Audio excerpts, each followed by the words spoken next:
Mesdames et messieurs, compatriotes et expatriés habitant la province du Congo central, la célébration des festivités de fin d'année 2022 et de la nouvelle année 2023 m'offre l'opportunité de vous adresser le présent message.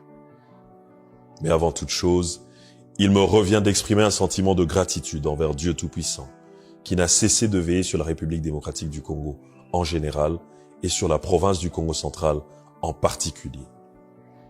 En effet, l'année 2022 a été marquée par l'agression de notre cher et beau pays par le M23, instrumentalisé par la République voisine du Rwanda et les efforts inlassables du commandant suprême des forces armées de la République démocratique du Congo, son Excellence M. Félix-Antoine Tshisekedi Tshilombo, président de la République et chef de l'État, dans la défense de l'intégrité territoriale et le rétablissement de la paix. À ce sujet, j'invite chacun de nous à se joindre à moi pour lui rendre les hommages les plus déférents et à réitérer l'expression de notre soutien aux FARDC et aux institutions de la République. Ici est l'occasion de vous avouer que la province a connu des moments sombres dus aux accidents récurrents sur la nationale numéro 1 ayant occasionné plusieurs pertes en vies humaines. Je voudrais vous inviter, ici, à garder une pensée pieuse à l'endroit de tous ceux qui ont perdu la vie au courant de cette année, qui s'achève, quelles que soient les circonstances, tout en présentant à leur famille de très sincères condoléances. Dans un tableau moins sombre, n'est-il pas honnête de reconnaître que la province du Congo central a salué avec enthousiasme le lancement des travaux d'érection du port en eau profonde de Banana par le chef de l'État? De même, pour la province du Congo central, l'année 2022 a été caractérisée par la mise en place d'un nouveau gouvernement provincial, après des élections de gouverneurs et de vice-gouverneurs par nos honorables députés provinciaux. Ce gouvernement provincial, aussitôt investi, s'est résolument mis au service de la population du Congo central, et ce malgré la conjoncture. Sans prétention de dresser ici un bilan, il sied de reconnaître néanmoins et de féliciter tous les membres de l'exécutif provincial pour les nombreux défis qu'ils sont en train de relever tous les jours dans les différents secteurs de la vie au prix d'énormes sacrifices. Sur le plan des infrastructures, de nombreux chantiers ont été lancés ou relancés à travers la province en accompagnement du programme de développement local des 145 territoires du chef de l'État. Sur le plan de l'éducation, le gouvernement provincial a initié une bourse d'excellence octroyée aux meilleurs lauréats des examens d'État, et ce, en vue de susciter une émulation fructueuse parmi les écoles et les élèves de la province, sans oublier la prime à tout le moins significative pour les enseignants. De plus, certaines écoles ont été dotées de bancs pupitres et de matériel didactique. Encore une fois, le souci d'accompagner la vision du président de la République a inspiré le gouvernement provincial à libérer cette prime aux enseignants.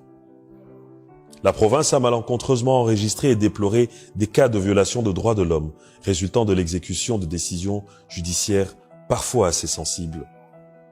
Sans vouloir ici épuiser toutes les œuvres réalisées à titre de signaux forts d'une détermination de relancer le développement de la province, notamment dans la bonne gouvernance, l'encadrement de la jeunesse et de l'entrepreneuriat, je suis à ce jour satisfait de l'amélioration de la sécurité au lendemain de la dotation de matériel roulant à la police nationale congolaise. Et je suis persuadé que ce nouvel élan ira jusqu'à atteindre le seuil de la tolérance zéro de l'insécurité, ainsi que la libre circulation des personnes et de leurs biens à travers la province.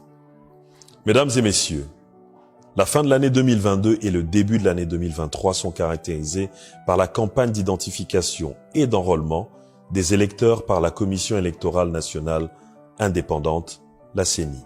Cette campagne doit être perçue comme une opportunité pour la province du Congo central d'augmenter le taux de sa représentativité par le nombre de sièges.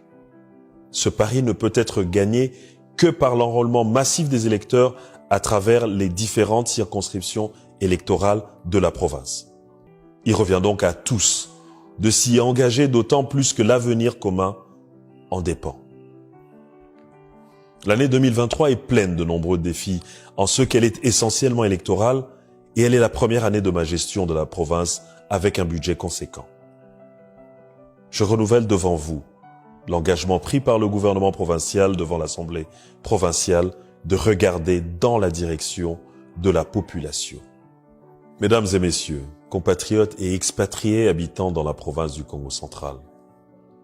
Pour clore mon propos, je voudrais vous convier à saluer dans la joie les efforts et la volonté politique de nombreux acteurs sociopolitiques en faveur de la cohésion provinciale, en pleine restauration dans la province du Congo central. J'en félicite tous les acteurs qui ont scellé avec moi ce partenariat. Par ailleurs, j'en appelle la population à demeurer néanmoins vigilante et solidaire. Je souhaite à tous et à chacun une année paisible, fructueuse et pleine de succès dans toutes vos entreprises pour l'essor de la province du Congo central. Bonne année 2023, je vous remercie.